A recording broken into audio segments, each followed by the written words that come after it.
Hoy nuestro tema se titula Aunque mi hogar no sea un faro. Los invito a que busquemos en nuestras Biblias 2 Samuel, el capítulo 23. Y aquí vamos a ver a un David, después de haber hecho un reinado lleno de valor, de testimonio, resumiendo su vida en lo que había sido bueno y también lo que había sido su debilidad. Vemos a un rey David que reconoce lo que Dios hizo en él, lo que Dios le prometió, lo que Dios iba a hacer, lo que él estaba esperando con gozo, a pesar de que la realidad podía estar diciéndole lo contrario. Y por eso los invito a que, vuelvo y repito, en 2 Samuel 23 hagamos la siguiente lectura que nos va a llevar a reflexiones que espero que sean muy importantes para nosotros. Dice así, desde el versículo 1. Estas son las palabras postreras de David. Dijo David, hijo de Isaí, dijo aquel varón que fue levantado en alto, el ungido del Dios de Jacob, el dulce cantor de Israel. El Espíritu de Jehová ha hablado por mí, y su palabra ha estado en mi lengua. El Dios de Israel ha dicho, me habló la roca de Israel, habrá un justo que gobierne entre los hombres, que gobierne en el temor de Dios. Será como la luz de la mañana, como el resplandor del sol en una mañana sin nubes, como la lluvia que hace brotar la hierba de la tierra.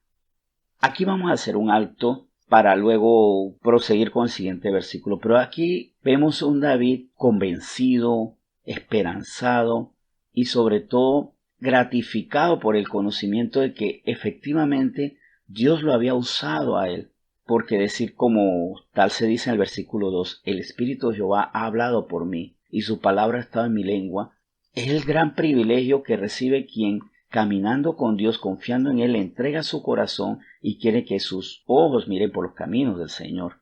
Y recibe no solo esa revelación en eventos cotidianos, no, sino para promesas de eternidad. Habrá un justo que gobierne entre los hombres, que gobierne en el temor de Dios. Aquí él estaba profetizando al Hijo de Dios, al Salvador, que como luz de la mañana, como un resplandor del sol en una mañana sin nubes, como la lluvia que hace brotar la hierba de la tierra, sería salvación para su pueblo y, por supuesto, para la humanidad entera.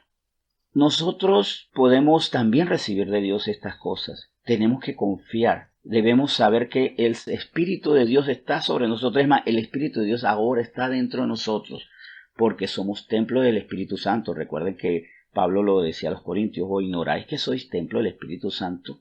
El Espíritu de Dios está dentro de nosotros para hablarnos, para tomar nuestro entendimiento, pero también nuestra lengua y hablar con propiedad la verdad, para dar luz, para que por medio de nosotros el mismo Espíritu de Cristo sea como luz de la mañana, como el resplandor del sol en una mañana sin nubes, que sea como la lluvia que hace brotar la hierba en la tierra, que sea vida. Y esto a nosotros, por supuesto, nos debe llevar a mucha esperanza y mucho regocijo. Pero también no dejar de considerar que hay un factor a veces que a nosotros nos derrumba y a veces ocurre muy cerca en nuestra casa. Dice el versículo 5, no es así mi casa para con Dios. Sin embargo, Él ha hecho conmigo pacto perpetuo, ordenado en todas las cosas y será guardado, aunque todavía no haga el florecer toda mi salvación y mi deseo. En ese momento la casa de David no era lo que él esperaba, ¿no? En ese momento de la vida de David, esa luz no se había hecho evidente en su familia y él lo reconocía. Sin embargo, y esto es lo importante, David nunca dejó de creer en la promesa que Dios le hizo, que de su propia descendencia vendrán los reyes de Israel y también Jesucristo. De nosotros no es que van a venir reyes de Israel y Jesucristo no va a venir de nosotros como genealogía porque Él ya vino.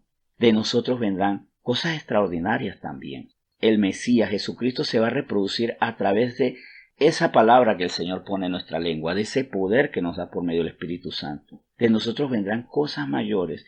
A veces nosotros queremos transmitir luz, pero nuestro hogar no es un faro, no es un faro resplandeciente en la oscuridad del mundo.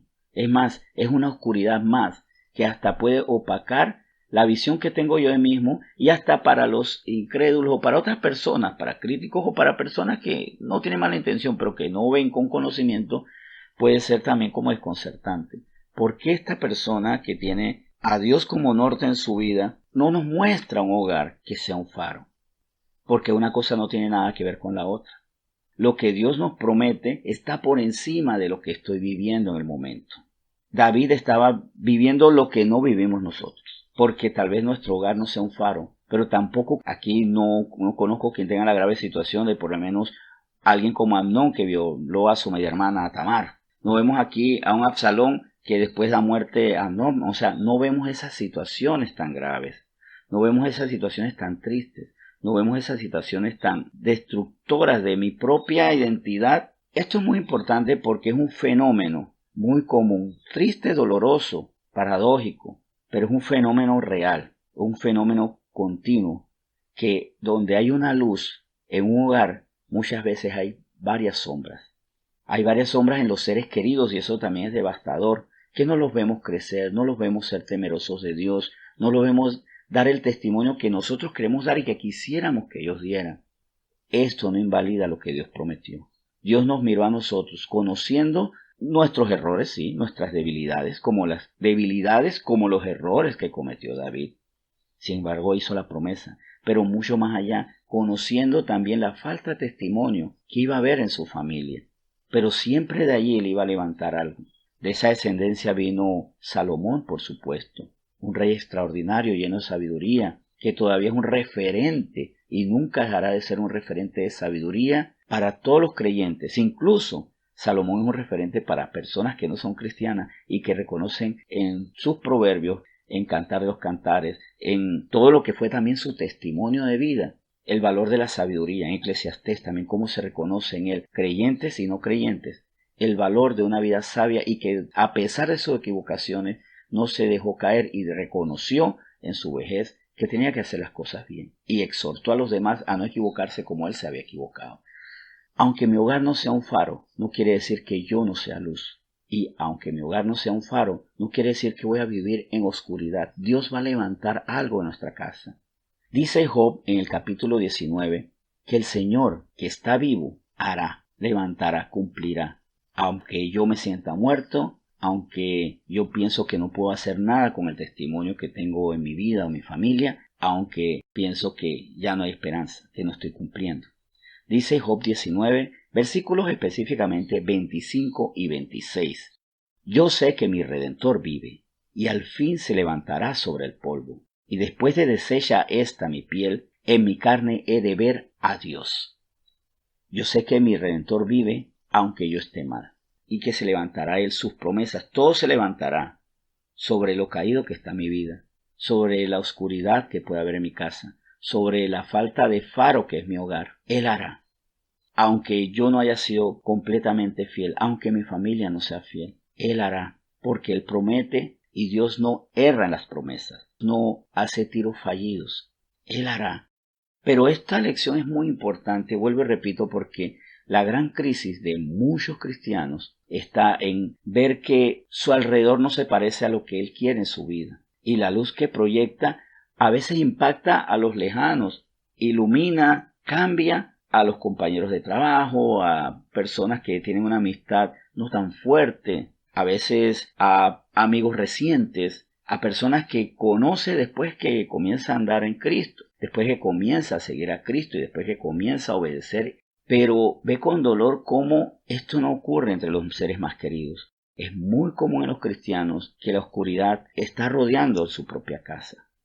Esto no es para que desechemos a la familia, vamos a seguir luchando por los nuestros, tenemos que luchar por los nuestros, por supuesto, clamar por ellos, pero no dejemos que lo que estamos viendo como mal, no permitamos que esa oscuridad que estamos viendo ahora nos haga hasta postergar nuestro ministerio, porque hasta en eso podemos caer.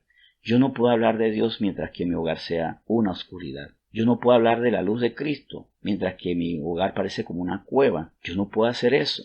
Sí, tenemos que seguir haciéndolo.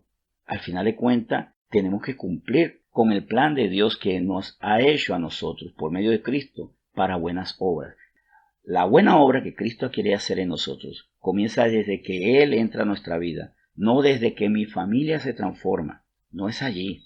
No depende de mis seres queridos. No depende, aquí señora su esposo o señor de su esposa. No depende de ellos. Depende de lo que Dios ha puesto en usted, que el Espíritu de Dios ha hablado en usted y ha puesto su palabra en su lengua.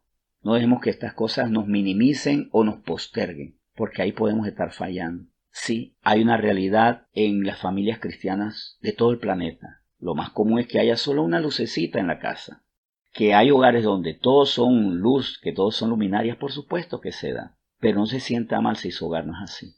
Siga creyéndole al Señor y no a la realidad que está viviendo. Todavía no está floreciendo el hogar, pero de ahí algo bueno va a salir, porque el Señor no se equivoca.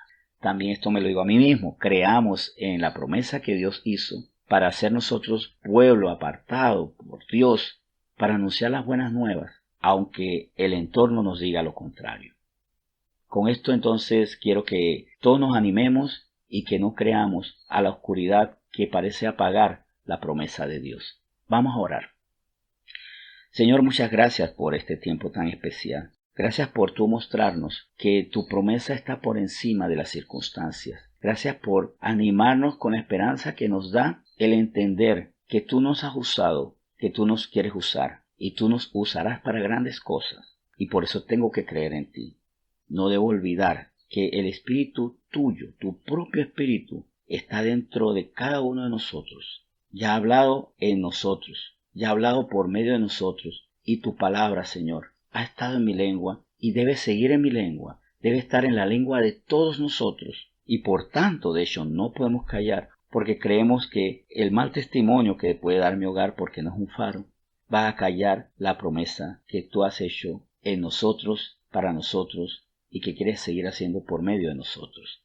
Gracias por este tema tan especial, te bendecimos, y que tus promesas nos fortalezcan en medio de las circunstancias, y que tu luz sea más grande que la oscuridad que puedo tener entre mis seres amados. Hoy te bendigo, te bendecimos todos, en nombre de Jesús. Amén.